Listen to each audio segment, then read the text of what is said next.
আপুনি নিশ্চয় মন কৰিছে যে কিছুমান মানুহে বিভিন্ন কালাৰৰ বিভিন্ন ধৰণৰ ব্ৰেচলেট পিন্ধে, ক্ৰিষ্টেল পিন্ধে আৰু কিছুমানে নিজৰ নামটোৰ স্পেলিং অকণমান সলনি কৰি লয়। কিয় এনেকুৱা কৰে জানিব মন নাযায়নে? সেই বিষয়ে কথা পাতোঁ আহক। কিন্তু এই বিষয়ে জনাৰ আগতে প্ৰথমতে জানিব লাগিব কেইটামান সৰু কথা নিউমাৰলজিৰ বিষয়ে। নিউমাৰলজিত প্ৰতিটো নাম্বাৰে খুব স্পেচিয়েল হয়। প্ৰতিটো নাম্বাৰৰে কিছুমান ষ্ট্ৰেংথ আৰু উইকনেছ আছে। কিন্তু তাৰে ভিতৰত কেইটামান নাম্বাৰ খুব লাকি বুলি কোৱা হয়।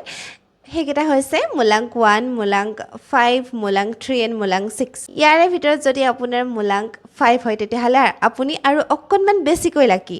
আপোনাৰ যদি জন্ম যিকোনো মাহৰ 5 তাৰিখে, 14 তাৰিখে বা 23 তাৰিখে হয় তেতিয়াহ'লে আপোনাক খুব লাকি বুলি কনচিডাৰ কৰা হয়। এই ব্যক্তিসকল জীৱনত খুব বেছি ছাকচেছফুল হ'ব, নহ'লে অলপমান কম ছাকচেছফুল হ'ব।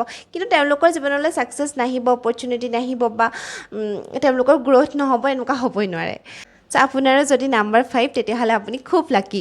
এতিয়া আহোঁ, এটা আছে নেম নাম্বাৰ। আপোনাৰ নামটোৰো এটা নাম্বাৰ আছে। নেম নাম্বাৰসমূহৰ ভিতৰত 3টা এনেকুৱা নাম্বাৰ আছে যিকেইটাক নিউমাৰলজিত লাকি বুলি কোৱা হয়। সেইকেইটা হৈছে name number 1, name number 3 and name number 5। কিছুমান মানুহ খুব বেছিকৈ লাকি থাকে, সেইবাবে এই ভাল নাম্বাৰখিনি তেওঁলোকৰ বাৰ্থ চাৰ্টত বা নামৰ জৰিয়তে নিজে নিজে আহে। But what if you don't necessarily have these lucky numbers and still feel like you need this energy in your life? এতিয়া বহুত নিউমাৰলজিষ্টে ছাজেষ্ট কৰে যে আপোনাৰ নামটোত কেইটামান স্পেলিং চেঞ্জ কৰি যাতে আপোনাক সেই এনাৰ্জিটো আপোনাৰ লগত এলাইন কৰিব পাৰে বা সেই নাম্বাৰটো আপোনাৰ লগত এলাইন কৰিব পাৰে। আৰু যদিহে আপুনি সেইটো কৰিব নিবিচাৰে বা সেইটো সম্ভৱ নহয় তেতিয়া এনেকুৱা ধৰণৰ ক্ৰিষ্টেলসমূহ ছাজেষ্ট কৰা হয় যাতে সেই লাকি নাম্বাৰসমূহৰ এনাৰ্জি আপোনাৰ লগত এলাইন হ'ব পাৰে। Different crystals are believe to carry different এনাৰ্জিজ।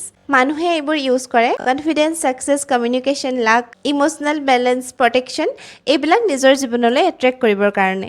Astrology আৰু নিউমাৰলজিৰ মতে ইউনিভাৰ্চৰ প্ৰতিটো বস্তুৱে এটা এনাৰ্জি, এটা ভাইব্ৰেশ্যন কেৰি কৰে। সেইটো লাগিলে ক্ৰিষ্টেলেই হওক, আপোনাৰ নামটোৱেই হওক, আপোনাৰ ফোন নাম্বাৰেই হওক বা আপোনাৰ গাড়ীখনৰ নাম্বাৰেই হওক, আপোনাৰ বাৰ্থডে নাম্বাৰেই হওক বা আপুনি পিন্ধি থকা কাপোৰযোৰৰ ৰংটোৱেই হওক। সেইবাবে আমি প্ৰতিটো বস্তু আমাৰ জীৱনৰ খুব ভালদৰে চাব লাগে।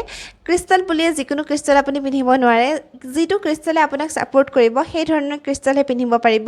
যিসকলৰ ওচৰত তেওঁলোকৰ বাৰ্থডেৰ যোগেদিয়ে হওক বা তেওঁলোকৰ নামৰ যোগেদিয়ে হওক এই এনাৰ্জিসমূহ তেওঁলোকৰ ওচৰত থাকে, আৰু যিসকলৰ ওচৰত নাথাকে তেওঁলোকে কেতিয়াবা নিজকে ষ্টাক অনুভৱ কৰিব পাৰে। ডিলে, ষ্ট্ৰাগল, হাৰ্ডৱৰ্ক কৰাৰ পাছতো ফেইলিয়াৰ বা গ্ৰ'থৰ যিটো প্ৰচেছ সেইটো খুব শ্ল' হোৱা দেখা পোৱা যায়। সেইবাবে তেওঁলোকে এনেকুৱা ধৰণৰ ক্ৰিষ্টেল বা নেমটো অলপমান সাল সলনি কৰি সেই এনাৰ্জিটো নিজৰ লাইফত এড কৰিবলৈ চেষ্টা কৰে। আশা কৰোঁ আপোনালোকে বুজি পালে। নিউমাৰলজি আৰু এষ্ট্ৰলজিৰ বিষয়ে এনেকুৱা সৰু সৰু কথা জানিবলৈ মোক ফ'ল' কৰি ল'ব। আজিলৈ আহোঁ, বাই বাই।